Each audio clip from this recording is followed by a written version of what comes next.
Mais bonjour Wilfred, merci pour l'opportunité. Donc mon nom c'est Diane Ocei. Je suis passionnée par le leadership féminin et dans ma vie de tous les jours, je travaille en finance agricole. Je suis également auteur d'un livre qui s'appelle Plus aucune excuse, osez briller et réaliser vos rêves.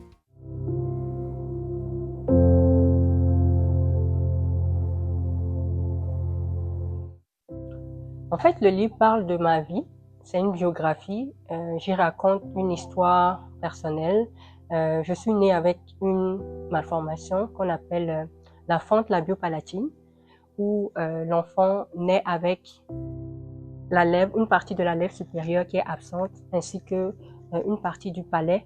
Donc, au 3e mois de grossesse, c'est le moment où le visage de l'enfant se forme et l'enfant qui naît avec cette malformation-là, à ce moment, 3e mois de grossesse, cette partie ne se forme pas, ce qui fait que cet enfant naît avec cette partie absente. Donc, je suis née avec cela. À l'époque, ce n'était pas quelque chose de connu dans ma communauté, ce qui fait que ma famille même a été rejetée. Moi aussi, il y a eu des moqueries à l'école, je suis passée par plein de péris. Donc, dans ce livre, je raconte mon parcours avec cette malformation-là, tout en euh, encourageant d'autres personnes à ne plus se laisser définir par cette malformation. Personnellement, je regardais cela comme une faiblesse, mais euh, au fil du temps, j'ai décidé de ne plus me voir comme une victime, mais plutôt utiliser ce que les gens considèrent comme une faiblesse, de le transformer en une force. Et j'ai changé de perspective. Je ne voulais plus qu'on me limite juste à cela, mais décider d'aller au-delà de cette malformation et accomplir tout ce que j'ai à cœur d'accomplir. Et dans ce livre, justement, je parle de mon témoignage, comment est-ce que j'ai traversé voilà, cette période de ma vie, cette période sombre de ma vie, et encourager aussi les personnes porteurs également, porteurs de handicap, quel qu'il soit, à ne pas se laisser euh, handicaper. Un handicap ne doit pas nous handicaper, on doit passer au travers et accomplir ce qu'on a accompli. Donc c'est ce que je raconte dans mon livre.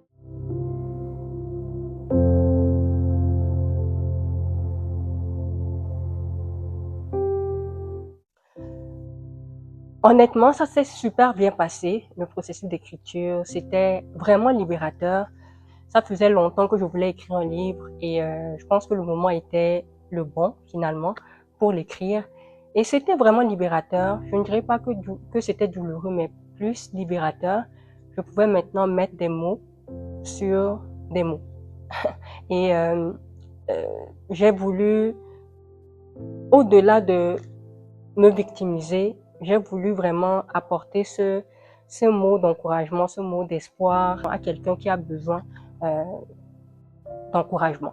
Et je tiens aussi à dire que dans le livre, je ne parle pas juste d'un handicap qui est la fente labiopalatine, je parle de toute forme d'handicap. Ça peut être un handicap physique, ça peut être également un handicap mental. Il y a beaucoup de choses qui freinent les gens de pouvoir accomplir ce qu'ils ont à accomplir. Des fois, c'est la peur. Des fois, c'est ce que les autres vont penser de moi. Toutes ces choses, je dirais même que j'étais inspirée. Voilà, ma foi, je ne détache pas souvent ma foi de tout ce que je fais.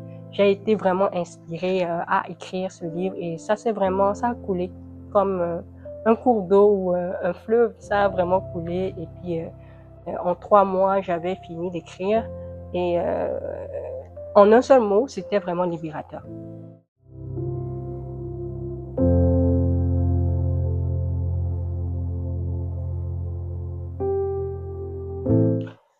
Je pense que la résilience, c'est un caractère que tout le monde devrait développer.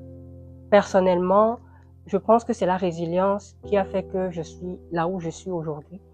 Parce que si je voulais prendre en compte ce que les gens pensaient de moi, ce que les gens pouvaient dire, les jugements, je n'en serais pas ici. J'ai juste fait abstraction de tout ça et j'ai cru en mes rêves, j'ai cru en celui-là également qui a mis ce rêve dans mon cœur et j'ai j'ai foncé tout droit parce qu'il y aura toujours des gens pour parler. Tout au long du chemin, il y aura toujours des gens pour parler, mais c'est de pouvoir regarder à son but, à son objectif de vie et poursuivre. Oui, je prends des conseils, mais à un certain moment donné, il faut pouvoir faire abstraction de ce qui ne nous construit pas et avancer vers notre but et pouvoir atteindre nos objectifs. Surtout en sachant celui qui nous a mis ce rêve dans notre cœur, et celui-là dit qu'il ne nous laisse jamais, il ne nous laissera jamais tomber. Et en ayant foi en lui et en regardant tout droit devant soi, ben, je pense que on atteint nos objectifs.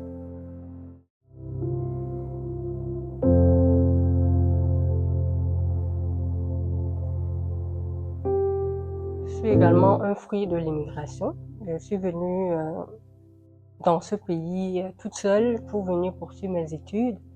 Ça n'a pas été facile. Si je dis que ça l'a été, j'aurais menti. Mais c'est de pouvoir s'entourer. Mon conseil, ce serait de pouvoir s'entourer de bonnes personnes. Moi, ça a été mon cas de pouvoir avoir un réseau, des amis qui, pendant les moments difficiles, à qui tu peux t'ouvrir, pouvoir parler sans peur d'être jugé. Parce que si tu le gardes également en toi, mais tu ne te fais pas du bien non plus.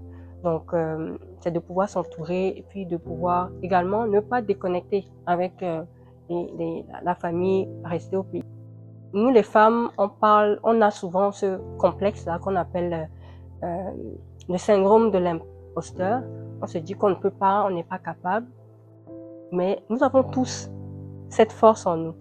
Donc, moi, je vais encourager une sœur, je vais encourager voilà, une jeune sœur qui me voit, qui me suit, de ne pas se laisser submerger par ce complexe-là ou cette peur de l'échec.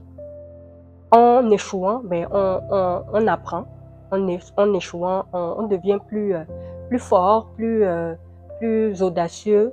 Et si tu ne sais pas, ben, tu ne sauras jamais ce qui aurait pu être. Donc, il faut toujours essayer, même si on a peur, même si Nelson Mandela a dit que le courage, ce n'est pas l'absence de peur, mais c'est justement pendant que tu as cette peur-là, tu décides quand même d'aller faire ce que tu as à faire. Donc, je veux encourager une jeune sœur également, de pouvoir poursuivre ses rêves. Les barrières sont souvent mentales, mais passer au travers de ces barrières-là et s'accomplir pleinement. Ce n'est que comme ça qu'on se trouve épanoui.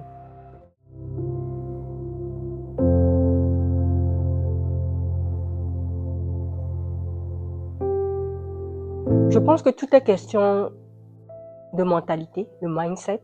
C'est de pouvoir changer de perspective et se dire que non, on ne va plus se laisser définir par cette douleur-là, mais comment trouver dans cette douleur un élément qui va changer la donne. Donc tout se passe d'abord dans la tête. La bataille est d'abord dans la tête, la bataille est interne.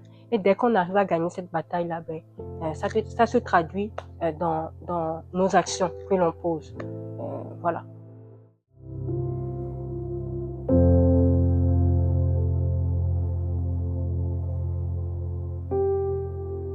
Votre handicap ne doit pas vous handicaper.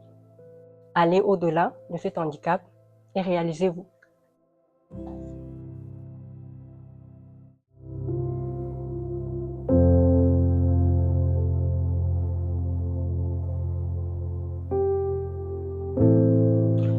Depuis toute jeune, j'ai été animée par ce désir de changement, ce désir d'impacter, voilà, les gens autour de moi. Quand j'étais plus jeune, je participais à tout ce qui est programme de leadership. On m'appelait Madame Leader, même à la maison. Et quand je suis venue au Québec, j'ai remarqué également qu'il n'y avait pas beaucoup de femmes, surtout des femmes noires, dans les postes de leadership. Il y en avait, mais pas beaucoup. Ce qui fait que les jeunes n'ont pas de représentation, n'ont pas forcément de personnes à qui ils peuvent qui pouvaient les inspirer. Donc, l'organisation FLAG est venue justement pour pallier à cela en créant cette plateforme-là et donnant l'opportunité à de jeunes femmes de pouvoir être inspirées, de pouvoir libérer complètement leur potentiel. Je mets l'accent sur les femmes aussi parce que nous avons, en tant que femmes, des plafonds de verre. Nous nous disons qu'il y a des choses qui sont réservées à d'autres et pas à nous. Mais je pense que toute femme a la capacité en elle de pouvoir impacter, de pouvoir, peu importe le niveau d'impact, mais ça peut commencer déjà dans notre communauté. Et c'est le message que je souhaite passer au travers de FLAG, cette image de résilience, cette image de je ne lâcherai pas, j'irai jusqu'au bout et j'accomplirai tout ce que j'ai dans mon cœur, tout ce qui est rêve, tout ce qui est mon rêve, je vais l'accomplir. Et ça a toujours été mon combat depuis ma naissance jusqu'à aujourd'hui et je continue dans ce sens-là.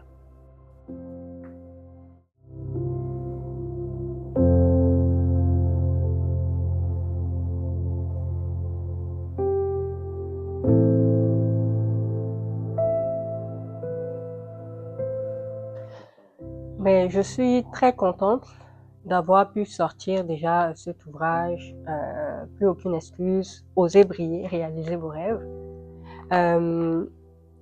Mon souhait, c'est déjà que ce livre puisse toucher encore plus de personnes. J'ai reçu plusieurs commentaires, plusieurs retours très positifs, des personnes beaucoup encouragées, des personnes qui voulaient sortir de leur zone de confort et pouvoir s'accomplir.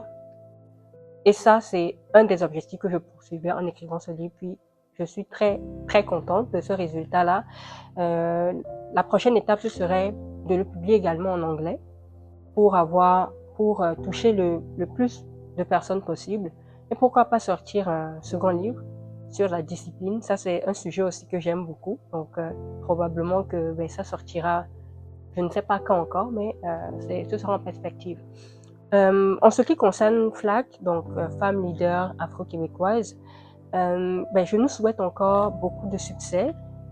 Jusqu'ici, nous avons organisé des conférences, des ateliers, nous avons permis également de faire quelques mentorats et je nous souhaite également de continuer dans cette lancée-là, de pouvoir inspirer de jeunes femmes qui n'osent pas à pouvoir oser.